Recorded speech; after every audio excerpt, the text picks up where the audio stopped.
Kalena dhammat sawanang etammang kalamutamang.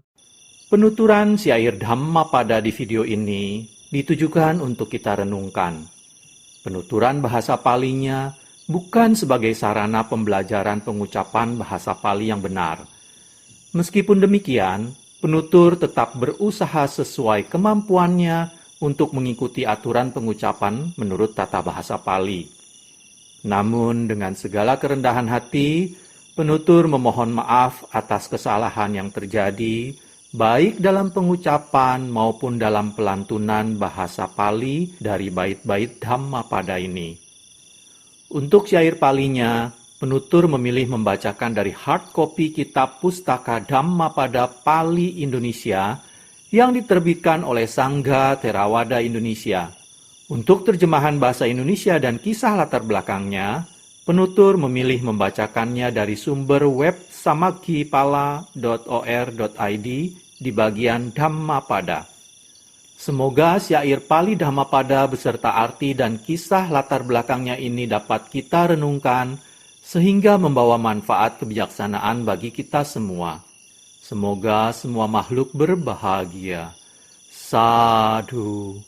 Sadhu, sadhu. Terima kasih.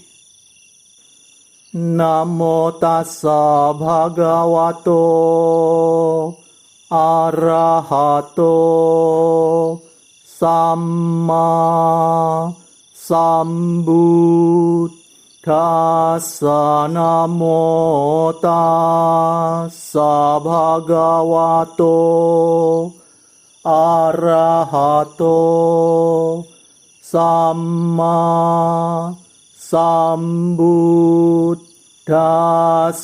Namo tassa bhagavato arahato samma sambuddhassa. Pembacaan bait-bait Dhammapada dan artinya beserta kisah latar belakang dibabarkannya bait tersebut oleh Buddha Gautama. Balawaga, kelompok bait tentang orang bodoh. Bait 62, Balawaga. Uttamati danamati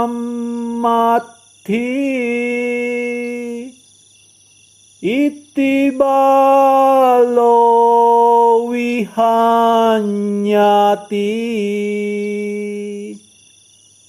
attahi attano nati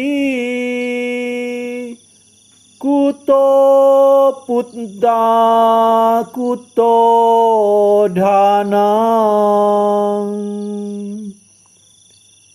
Bait 62 artinya, anak-anak ini milikku, kekayaan ini milikku. Demikianlah pikiran orang bodoh. Apabila dirinya sendiri sebenarnya bukan merupakan miliknya, bagaimana mungkin anak dan kekayaan itu menjadi miliknya? Kisah latar belakang dibabarkannya bait 62 oleh Buddha Gautama. Kisah Ananda, seorang hartawan. Tinggallah seorang hartawan yang sangat kaya bernama Ananda di Sawathi. Meskipun dia memiliki 8 crore, dia tidak mau memberikan sesuatu apapun untuk berdana. Kepada anaknya Mulasiri, dia sering mengatakan, "Jangan berpikir bahwa kekayaan yang kita miliki saat ini cukup banyak. Jangan berikan sesuatu apapun yang kau punyai. Untukmu buatlah semakin bertambah. Jika tidak, kekayaanmu semakin berkurang. Orang kaya ini memiliki 5 guci berisi emas yang dikubur di dalam rumahnya, dan ia meninggal dunia tanpa memberitahukan tempat penyimpanan guci itu kepada putranya. Ananda, orang kaya yang telah meninggal tadi, dilahirkan kembali di sebuah perkampungan pengemis, tidak jauh dari Sawathi. Waktu ibunya sedang mengandung, penghasilan dan keberuntungan para pengemis menurun.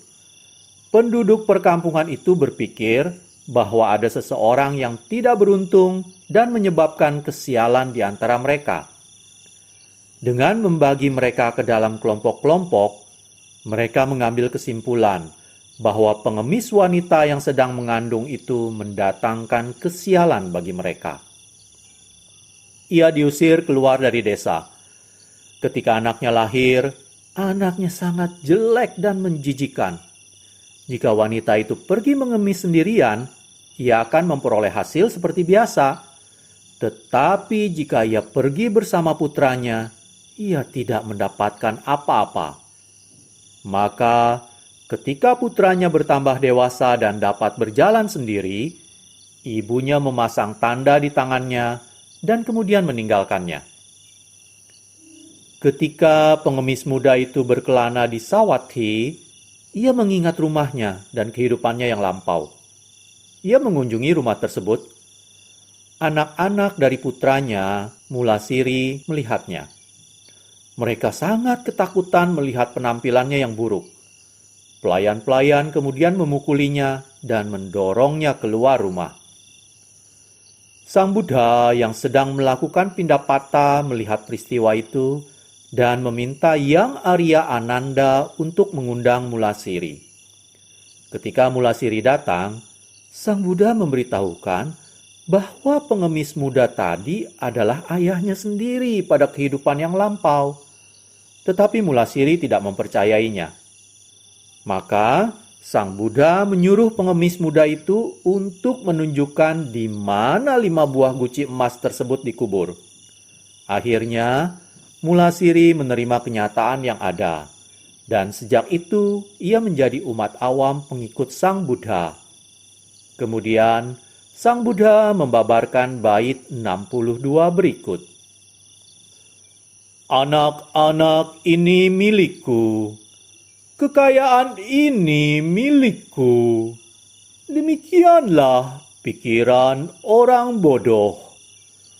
Apabila dirinya sendiri sebenarnya bukan merupakan miliknya, bagaimana mungkin anak dan kekayaan itu menjadi miliknya? Kalena dhamma sawanaংเอตัมมังคลมุตตมัง